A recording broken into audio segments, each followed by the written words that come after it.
આજે export school of સાયન્સના દશાબ્દી મહોત્સવ, હોસ્ટેલ લોકાર્પણ અને અમારા બધાના જેટલા વિદ્યાર્થીઓ હમણાં ગયા, આપણે બધાના નામ તો લેવાઈ ગયા છે પૂર્વ વક્તા પાસે.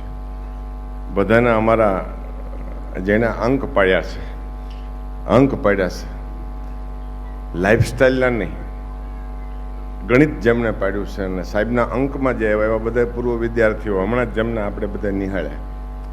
આ અમરેલી નિવાસીઓ, આ પરગણાના શ્રેષ્ઠીઓ, આગેવાનો, જેટલી સંસ્થાઓ અમરેલીમાં ચાલે છે, શ્રેષ્ઠ સંસ્થાઓ, એમાંની એક લો કોલેજ પણ છે. અમારા ભગત શ્રી જસુબેન વિવિધ ક્ષેત્રોમાંથી નિમંત્રિત મહેમાનો, અમે અમરેલીના વિદ્યાર્થી છીએ અને સાહેબની પાછળ જ અંકમાં આવેલા છે, સાહેબના ગણિતમાં છે. ને પહેલા ગુરુ માતા પિતા તરીકે આપણે સમરણીએ છીએ, પછી શિક્ષક તરીકે સમરીએ છીએ, પછી આ જગત ગુરુ બની જાય અને કાયમ વિદ્યાર્થી બનીને જીવવાની મજા આવે. એ એક વ્યવસ્થાના રૂપ ઉપર જાજી મને બોલવાની હું વ્યવસ્થાનો વ્યક્તિ છું સાહેબ, એટલે બોલવું એ તો બધા બોલીએ છીએ આપણે, પણ મીઠું મધુરું બોલીએ છીએ. સુખી થવા માટે શિક્ષિત હોવું બહુ જરૂરી છે.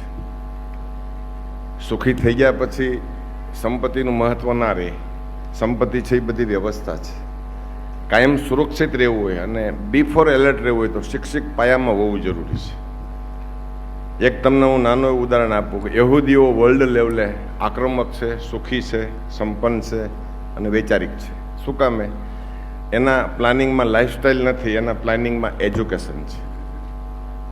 આપણે 18 વર્ષના 16 વર્ષના છોકરાને પરણાવી દઈએ છીએ ને પછી હીરામાં, કડિયા કામમાં, બિલ્ડિંગ કન્સ્ટ્રક્શનમાં વગેરે વગેરેમાં લગાડી દઈએ છીએ. વિચારતા જ નથી આપણે. યહૂદીઓ સૌરાષ્ટ્ર જેવડો દેશ છે. હમણાં એક ટીવીના માધ્યમથી અમે એક જોતા હતા એમની પિક્ચર. 11 વર્ષનો છોકરો સોસાયટીના દરવાજે સાહેબ રાઇફલ લઈને ઊભો હતો. એક પત્રકારે પૂછ્યું કે તું 11 વર્ષનો છો? એ કે હું એનસીસી નેશનલનો કેડેટ છું, મારા પપ્પા શિક્ષક છે, અમારો દેશ કટોકટીમાં ચાલી રહ્યો છે, તો મારા પપ્પા ફ્રેશ થવા ગયા છે અને હું એમની ડ્યુટી નિભાવું છું. હું રાઇફલ ચલાવતા જાણું છું, હું વિદ્યાર્થી છું, પણ નેશનલિઝમ મારું મજબૂત રહે એટલા માટે મારા બાપની ડ્યુટી હું અહીં કરું છું.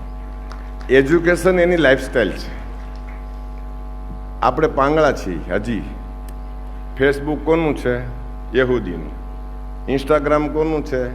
યહૂદીઓનું. વર્લ્ડ લેવલના ટોપ સાયન્ટિસ્ટ કોણ છે? યહૂદીઓ છે. શું કામે છે? છોકરું જન્મે એટલે એની સ્ટાઇલમાં એજ્યુકેશનનો ટન કેમ લઈએ, ત્યાંથી જ એની વૈચારિકતા ચાલુ થાય. આપણે એ હોડ સુધી પહોંચવું છે, આપણે ત્યાં સુધી સ્કિલમાં જવું છે, આપણે ત્યાં સુધી ગુડવિલમાં જવું છે. આપણું ગવર્નન્સ મજબૂત થાય એજ્યુકેશનથી થશે.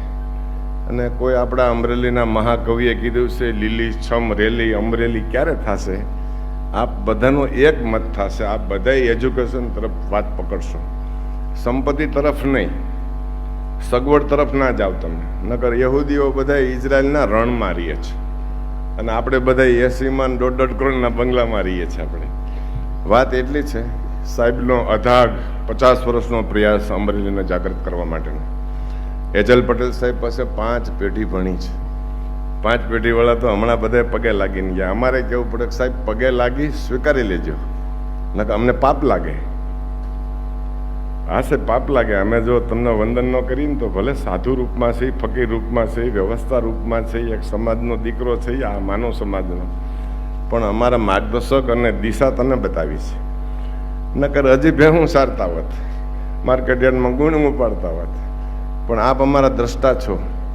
યાદ કરી આ જિલ્લાના, આ પરગણાના મહાનુભાવો, સંત પુરુષોને, પીર પુરુષોને, ભક્ત પુરુષોને, શ્રેષ્ઠ ઉદ્યોગપતિઓને કે જેમની દ્રષ્ટિ આપણા પરગણા ઉપર છે. આપણી ફરજ એટલી જ પડે છે, હવેનું જે જનરેશન છે એને પ્રોપર એજ્યુકેશન સુધી લઈ જવું અને ટોપ ટેક અને સ્કિલ ઉપર આપણું બાળક રહેતું થાય એવા પ્રયત્નો રહેશે આપણા. અને આવા મહાનુભાવો, સંત પુરુષો, ગુરુ પુરુષોનો આપણો કાયમ આદર રાખી એવી ભગવાનને પ્રાર્થના. જય સિયારામ.